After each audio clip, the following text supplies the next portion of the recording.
Assalamu alaikum. How are you all? I'm Alina Bhatti. Welcome to my YouTube channel. So today we are going to discuss a very interesting topic, that is past perfect continuous tense, and the past perfect continuous tense is also called past perfect progressive. But before going further you must have an idea about what does tens mean. तो उसके लिए आप मेरी previous video को visit करें जिसमें मैंने tense की टाइप्स और प्रेजेंट इंडेफिनिट के बारे में बताया था। And the second thing is आप मेरे चैनल को सब्सक्राइब कर दें ताकि आने वाली अच्छी अच्छी वीडियोज़ का नोटिफिकेशन आपको मिल सके। So let's start.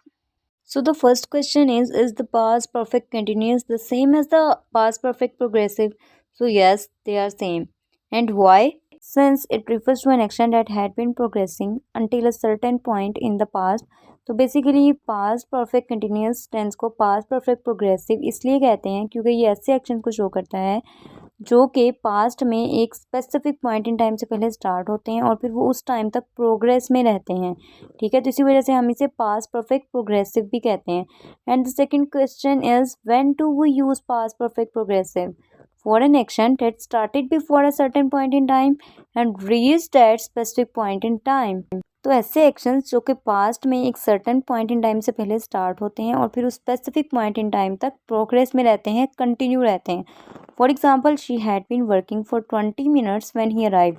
तो बेसिकली ये सेंटेंस भी ऐसे एक्शन को शो कर रहा है जो कि पास्ट में एक सर्टेन पॉइंट इन टाइम से पहले स्टार्ट हुआ एंड वो still in progress when the second action started. So here are some keywords for past perfect progressive. तो यहाँ पे पास्ट परफेक्ट प्रोग्रेसिव को शो करने के लिए कुछ कीवर्ड्स हैं। For example, how long, for, since. तो बेसिकली ये ऐसे वर्ड्स हैं जो हमें बताते हैं कि ये जो एक्शन है वो पास्ट परफेक्ट प्रोग्रेसिव में है। For example, had you been waiting long before the taxi arrived, and I had been trying to open the door for 5 minutes. The next question जो हमारे माइंड में आता है वो ये कि फॉर को कब यूज़ करना है और सिंस को कब यूज़ करना है। तो फॉर को हम यूज़ करते हैं पीरियड ऑफ टाइम को शो करने के लिए, जैसा कि 7 days, 2 hours, 5 minutes।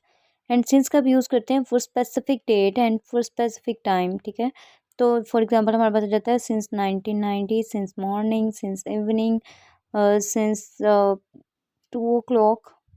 नेक्स्ट बात आती है how to build the past perfect progressive. Sentence को बनाना कैसे है, मतलब उसका मेन स्ट्रक्चर क्या है। तो सबसे पहले अगर पॉजिटिव सेंटेंस मतलब सिंपल की बात कर ली जाए तो सबसे पहले हम पर्सन मतलब सब्जेक्ट लगाते हैं।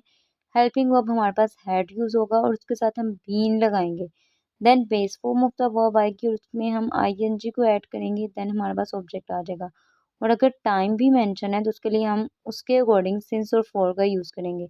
सिंस और फॉर के बारे में मैंने आपको पीछे ऑलरेडी बताया है कि सिंस किस टाइम के साथ आएगा और फॉर कब आएगा। For example, you had been talking, तो सबसे पहले सब्जेक्ट आया you, then helping verb had been आ गया and then first form of the verb with ING.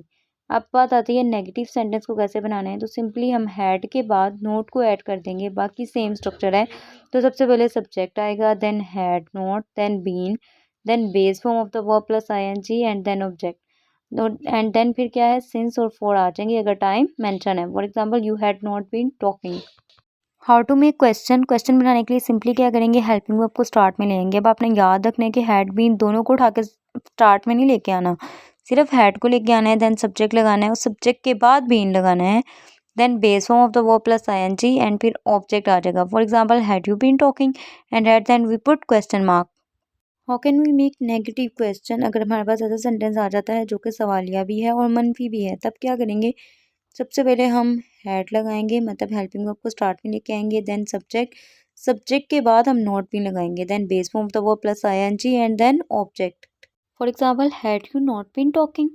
अब use of since and for की बात कर लें तो मैंने आपको पहले ही बता दिया है, वो use since with the point in time in the past, कि पास्ट में एक स्पेसिफिक पॉइंट इन टाइम को शो करने के लिए हम सिंस यूज़ करते हैं। For example, since 2004, since morning, and for refers to period of time, for 3 years, for 4 hours। Period of time को शो करने के लिए, एक अरसे को शो करने के लिए, ठीक है, जो कि स्पेसिफिक ना हो, हम फॉर लगाते हैं। और हमारे पास एक मुकर्रा वक़्त मौजूद है, ठीक है, स्पेसिफिक टाइम मौजूद है तो सिंस आता है। सिंस वी आर बाइलिंगुअल तो आई थिंक आपको उर्दू में एक्सप्लेन करने से समझ आ जाता होगा, बट फिर भी अगर कोई भी कन्फ्यूजन हो तो आप मुझसे कमेंट सेक्शन में पूछ लिया करें। So there are some examples. For example, they had been waiting at the airport for 20 minutes when the flight was announced. They had been helping on the phone all day. I had been cycling for hours before I fell off it. You had not been walking too long before it started raining. Is it?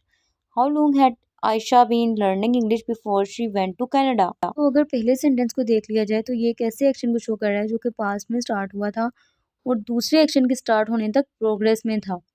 तो ये सारे sentences ही ऐसे action को show कर रहे हैं जो कि पास्ट में एक सर्टेन पॉइंट इन टाइम से पहले स्टार्ट हुए और स्पेसिफिक पॉइंट तक कंटिन्यू रहे, प्रोग्रेस में रहे।